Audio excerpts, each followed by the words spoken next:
You're sitting at your desk. It's 11 p.m. You've told yourself you'd stop 3 hours ago, but your thumb keeps scrolling. Your wife is asleep. Your kids don't need anything. And yet your eyes are still locked on that screen. And you know exactly what you're doing. And you hate yourself a little bit more with every swipe.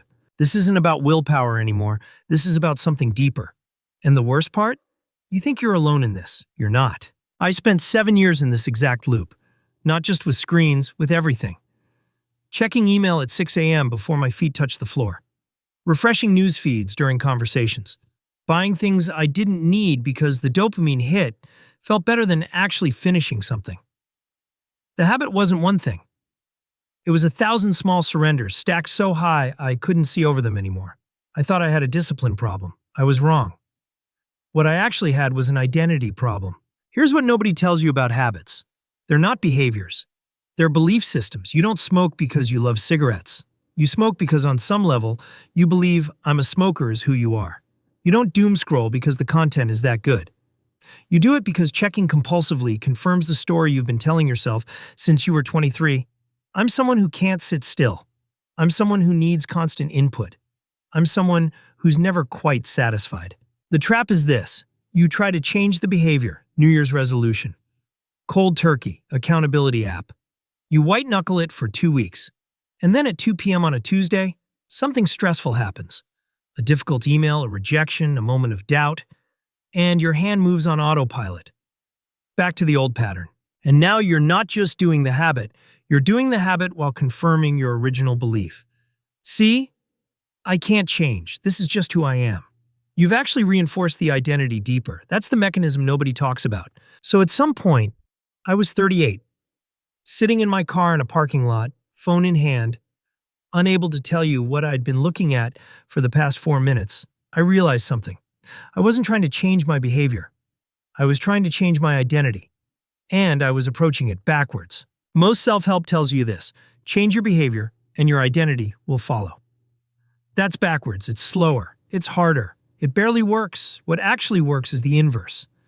Change your identity first, and your behavior has no choice but to follow, because you can't hold a behavior that contradicts who you've decided you actually are. So I didn't try to stop scrolling. I didn't set a timer. I didn't download a blocker. Instead, I asked myself a single question. Who am I if I'm not this person? Not who do I want to be? That's fantasy.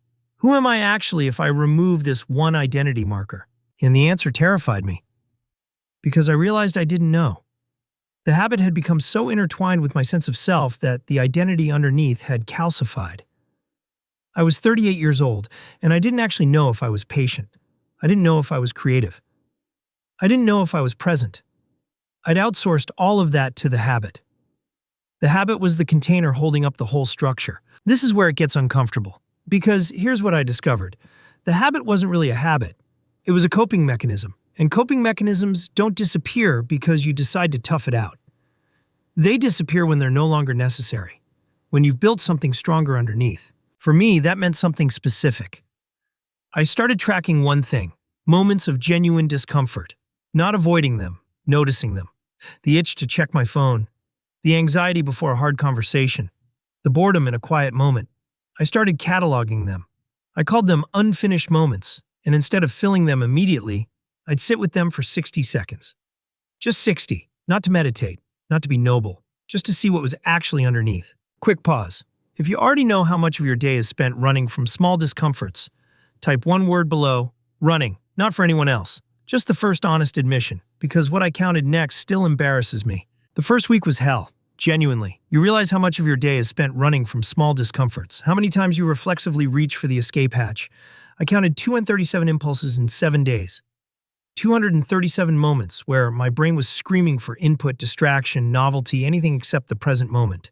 But here's the mechanism I discovered. Every single time I sat with the discomfort instead of running from it, something happened. It passed. Within 90 seconds, the urge would crest and fade. It never escalated. It never destroyed me. It just dissolved. And in that dissolution, I felt something I hadn't felt in years. I felt capable, not because I'd accomplished anything, but because I'd proven to myself that I could tolerate my own mind without external input. That became the new identity. Not someone who doesn't check his phone, but someone who can be alone with himself. That's a completely different category of human. And once you're in that category, the old behaviors start looking absurd. They're not forbidden. They're just not who you are anymore. By month 2, the compulsive checking had dropped 80%. Not because I was more disciplined, but because the identity had shifted. I wasn't depriving myself of something I wanted. I was doing something consistent with who I'd decided to become. It's the difference between a diet and a lifestyle. One is punishment, the other is alignment. The trap is this: you think the habit is the problem, but the habit is the symptom. The problem is that you've accepted an identity that requires the habit to maintain it, and you won't change the behavior until you change the belief about who you are. But here's the darker truth. The moment you start genuinely changing your identity, you lose something. You lose the excuse. You lose the permission to fail. Because failure stops being, well, I'm just not that kind of person, and starts being, I knew who I was and I chose something else anyway. That's heavier. That's more honest. And that's the version of yourself you have to live with for the rest of your life. The question isn't whether you can break the habit.